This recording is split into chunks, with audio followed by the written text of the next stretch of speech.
ചരിത്രം എന്ന് പറയുന്നത് പാർലമെന്ററി ജനാധിപത്യത്തിൻ്റെ അന്തസ്സത്തെ തകർത്തുകൊണ്ട് അവർക്കിഷ്ടമുള്ള രീതിയിൽ രാജ്യത്തെ വിഭജിക്കാനും ഡെലിമിറ്റേഷൻ നടത്താനും വേണ്ടിയിട്ടുള്ള അധികാരം നൽകുന്നൊരു ബില്ല്. ഇതിനകത്ത് പ്രധാനപ്പെട്ടൊരു കാര്യം നമ്മൾ മനസ്സിലാക്കേണ്ടത്, ഈ ബില്ല് പാസ്സായി കഴിഞ്ഞാൽ പിന്നെ രാജ്യത്തെ മണ്ഡലങ്ങളുടെ അതിർത്തി നിർണ്ണയം നടത്താൻ പിന്നീട് കേവല ഭൂരിപക്ഷം മാത്രം മതി ഒരു സർക്കാരിന്. പാർലമെന്റിനെയോ പ്രതിപക്ഷത്തെയോ വിശ്വാസമെടുക്കേണ്ട കാര്യമില്ല. ഏറ്റവും പ്രധാനപ്പെട്ട കാര്യം അതാണ് മനസ്സിലാക്കേണ്ടത്. പാർലമെന്റിനെയോ പ്രതിപക്ഷത്തെയോ വിശ്വാസത്തിലെടുക്കാതെ മണ്ഡല പുനർനിർണ്ണയം ഈ ഭരിക്കുന്ന ഗവൺമെന്റ് ഇഷ്ടം പോലെ നടത്താനുള്ള സ്വാതന്ത്ര്യം നൽകുന്ന ഒരു ബില്ലായിട്ടാണ് ഈ ബില്ല് മാറാൻ വേണ്ടി പോകുന്നത്. അതിന്റെ അർത്ഥം എന്താ? ആസാമിലും ജമ്മു കാശ്മീരിലും നമ്മൾ കണ്ടതാണ് മണ്ഡല പുനർനിർണ്ണയം എങ്ങനെ നടത്തിയെന്നുള്ളത്. ഏകപക്ഷീയമായിട്ട് തങ്ങൾക്ക് ജയിക്കാൻ വേണ്ടി മാത്രം മണ്ഡലങ്ങളെ വെട്ടിമാറ്റുന്ന രീതി ആസാമിലും ജമ്മു കാശ്മീരിലും കണ്ടതാണ്. ഈ ആസാമിലും ജമ്മു കാശ്മീരിലും സംഭവിച്ചത് രാജ്യവ്യാപകമായി സംഭവിപ്പിച്ച് 2029 നമുക്ക് വരാൻ പോകുന്ന പരാജയത്തെ തടയാൻ പറ്റുമെന്നുള്ളതാണ് മോഡി ബില്ലിലൂടെ ശ്രമിക്കുന്നത്. വനിതാ സംവരണം എന്ന് പറയുന്നത് 2023 പാസ്സാക്കിയിട്ടുണ്ട്. ഞങ്ങൾ വീണ്ടും ആവർത്തിക്കുന്നു, 543 അംഗ പാർലമെന്റിൽ വനിതാ സംവരണം നടപ്പിലാക്കട്ടെ, 1/3 വനിതാ സംവരണം നടപ്പിലാക്കട്ടെ. ഞങ്ങളെല്ലാം പിന്തുണക്കാൻ തയ്യാറാണ്.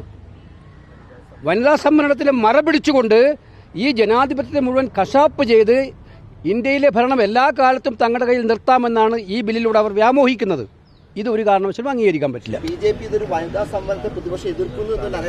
അല്ല, അതൊന്നും നടക്കില്ല കാര്യമല്ല. എല്ലാവർക്കും മനസ്സിലാവില്ല ഇതൊക്കെ. വനിതാ സംവരണം 2023 പാസ്സാക്കിയപ്പോൾ തന്നെ ഞങ്ങൾ പറഞ്ഞതാണല്ലോ. സോണിയാഗാന്ധി, രാഹുൽ ഗാന്ധി, ഖാർഗെജി, ഈ 3 പ്രസംഗങ്ങൾ നിങ്ങൾ എടുത്തു നോക്കണം. അന്ന് ഞങ്ങൾ പറഞ്ഞതാണ്, നിങ്ങൾ ഇപ്പം നടപ്പിലാക്കണം, 2024 നടപ്പിലാക്കണം.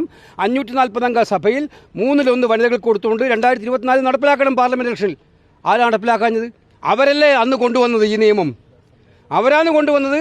ആദ്യം സെൻസസ്, പിന്നീട് ഡീലിമിറ്റേഷൻ, എന്നിട്ട് വനിതാ സംവരണം. ഈ കോൺസ്റ്റിറ്റ്യൂഷൻ ഭേദഗതി കൊണ്ടുവന്ന ആരാണ്?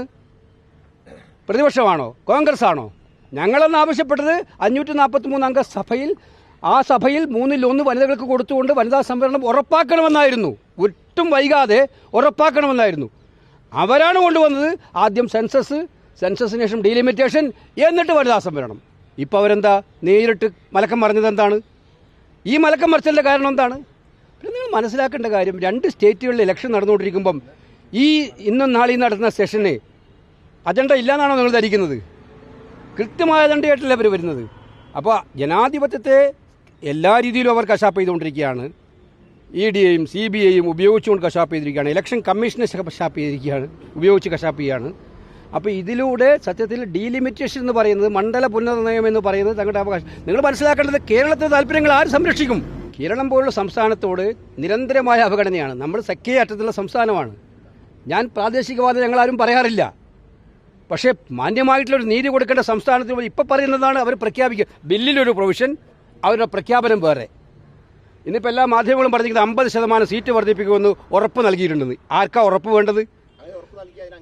അതങ്ങനെ പറ്റുന്നത് ബില്ലിന് മാത്രമല്ല, ഇതിൽ ഡീലിമിറ്റേഷന്റെ സാഹചര്യമാണ് നമുക്ക് മനസ്സിലാക്കേണ്ടത്. ഡീലിമിറ്റേഷൻ കമ്മീഷനുണ്ട് ബില്ലിൽ പറഞ്ഞിട്ടുണ്ട്. ആരാ ഡീലിമിറ്റേഷൻ കമ്മീഷൻ? ഇവർ നിശ്ചയിക്കുന്ന ഒരു സുപ്രീം കോടതി റിട്ടയേർഡ് ജഡ്ജി. അത് നമ്മൾ കണ്ടു ആസാമിലും ജമ്മു കാശ്മീരിലും. പിന്നെ ഇലക്ഷൻ കമ്മീഷണർ, ചീഫ് ഇലക്ഷൻ കമ്മീഷണറോ ഇലക്ഷൻ കമ്മീഷൻ നിയമിക്കുന്ന ഒരാൾ. മാത്രമല്ല, ഇനി വരാൻ പോകുന്ന ഡീലിമിറ്റേഷൻസ് പിന്നെ 3/2 ഭൂരിപക്ഷത്തിന് ആവശ്യമില്ല. ഈ ബില്ല് പാസ്സാക്കി കഴിഞ്ഞാൽ ആ ഡീലിമിറ്റേഷൻ അവർക്ക് ഇഷ്ടമുള്ള രീതിയിൽ എപ്പോൾ വേണമെങ്കിലും ഭേദഗതി ചെയ്യാം. അപ്പോൾ ഇതിനകത്തുള്ള വലിയ ചതിക്കുഴികൾ, ഇന്നലെ ഞാൻ പറഞ്ഞതാണ്, ചതിക്കുഴികളുള്ളൊരു ബില്ലാണ്. ഈ ബില്ലിനെ ഈ അർത്ഥത്തിൽ പാസ്സാക്കാൻ ഒരു കാരണവശാലും അനുവദിക്കില്ല. TMCയുടെ എല്ലാ എംപിമാരും പങ്കെടുക്കുമോ? പങ്കെടുത്തിട്ടില്ല എന്നുണ്ടെങ്കിൽ അത് NDAക്ക് അനുകൂലമാകുന്ന ഒരു സാഹചര്യം ഉണ്ടാവും. അല്ല, ഈ ബില്ല് പരാജയപ്പെട്ടിരിക്കും.